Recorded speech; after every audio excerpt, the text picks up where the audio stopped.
Hello guys, welcome back to my channel. आज का topic है डेप्रिसिएशन। आज हम लोग बात कर रहे हैं डेप्रिसिएशन के बारे में। ठीक है, तो वीडियो के स्टार्ट करने से पहले आइए जानते हैं डेप्रिसिएशन का मीनिंग। तो डेप्रिसिएशन बोलते किसे है? देखिए, अगर आपके असिस्ट का वैल्यू यूज करने के कारण कम हो जाए तो उसे हम लोग बोलते हैं डेप्रिसिएशन। ओके, तो वैसे तो डेप्रिसिएशन का 10 मेथड होता है, लेकिन आपको सिर्फ पढ़ना है 3। First, fix instalment method. Second, diminishing balance method.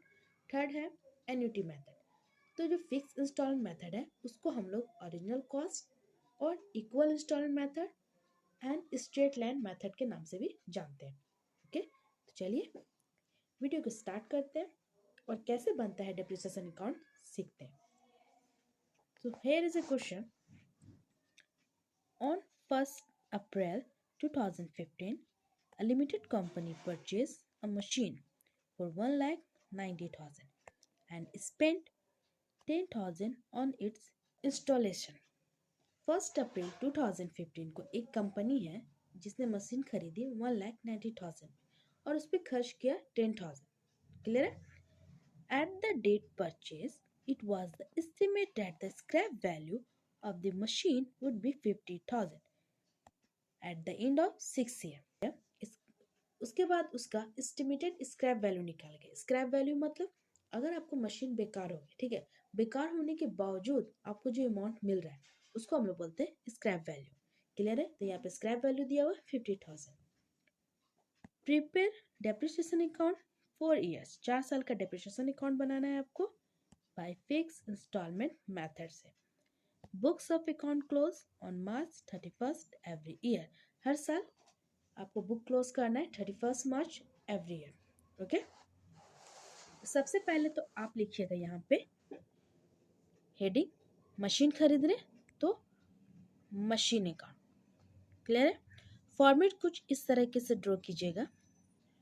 सबसे पहले लिखिएगा date, particulars, journal folio, amount, date, particular, journal folio, amount.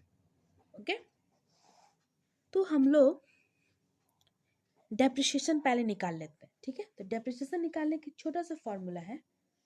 तो देखिए फॉर्मूला क्या है। कैलकुलेट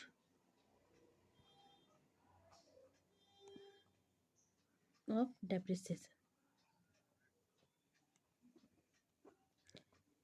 ठीक है, तो इसका फॉर्मूला है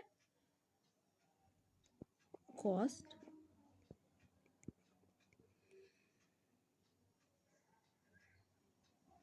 of machine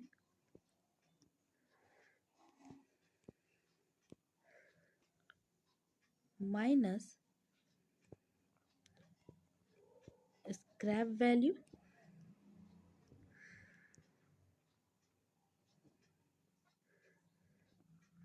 divide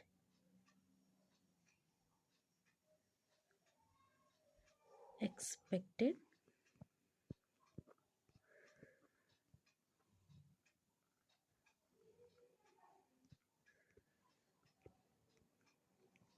life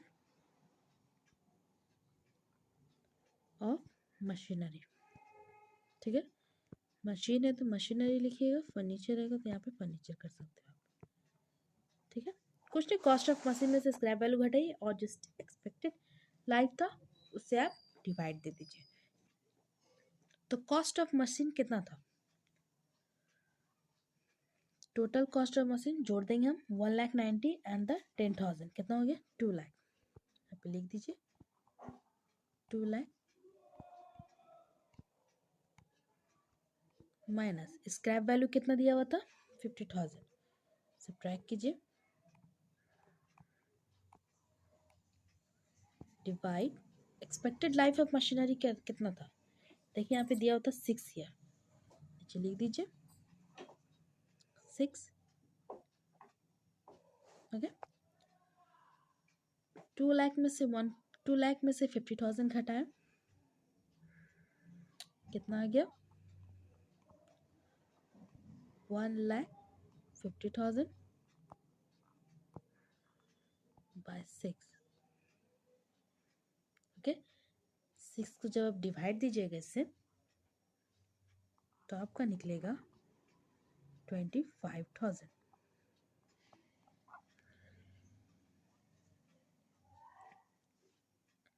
25,000 okay.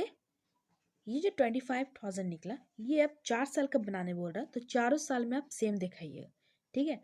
Fix instalment method में हम यही करते हैं, जो एक बार डिप्रिसिएशन निकालते हैं वो उसे हर साल दिखाते हैं, लेकिन जो अदर है डिमिनिशिंग बैलेंस मेथड, वो हर साल चेंज होता है डिप्रिसिएशन, ओके। तो याद रखिए डिप्रिसिएशन निकालने का फॉर्मूला बहुत ईजी है, बस जो आपका वैल्यू है उससे आप स्क्रैप वैल्यू माइनस कीजिए और जो एक्सपेक्टेड लाइफ था उससे आप डिवाइड दे दीजिए, ओके। चलिए अब बनाते हैं, कैसे बनेगा तो देखिए। फॉर्मेट तो जान लिया आपने, अब जानते हैं बनाने का तरीका। तो 2015 है ना, तो यहाँ पे लिखिए 2015 अप्रैल 1, ओके। मशीन का दिया था वैल्यू, तो मशीन परचेस कर रहे हो, ठीक है, तो क्या जाता है, machine account debit to bank जाता, सॉरी कैश जाता, ठीक है। तो देखिए इंस्टॉलमेंट भी पे कर रहे हैं, उस पर खर्च कर रहे हैं, तो क्या लिखे यहाँ पे हम, बैंक लिखे, to bank account. Amount add करके दिखाइएगा, 1,90,000 plus 10,000 is equal to 2,00,000। Clear है।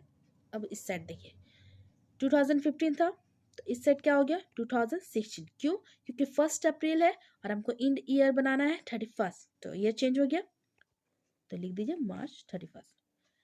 यहाँ पे दिखाएंगे बाय डेप्रिसिएशन अकाउंट, जो आपको अमाउंट निकला था 25,000, ठीक है, यहाँ लिख दीजिए 25,000। अब हम देखेंगे दोनों में डिफरेंस, यानी यहाँ पे था 2,00,000 और यहाँ पे भी बराबर कर देंगे 2,00,000, दोनों में जो डिफरेंसेस आएगा उसको बोलेंगे बाई बैलेंस CD, और डिफरेंसेस क्या आया 1,75,000। क्लियर है। सेम प्रोसेस 4 साल तक आपको ऐसे ही करना है। फिर ये जो बैलेंस CD था, ये अगले साल टू बैलेंस BD बन जाएगा। 2016 अप्रैल 1 1,75,000, ठीक है।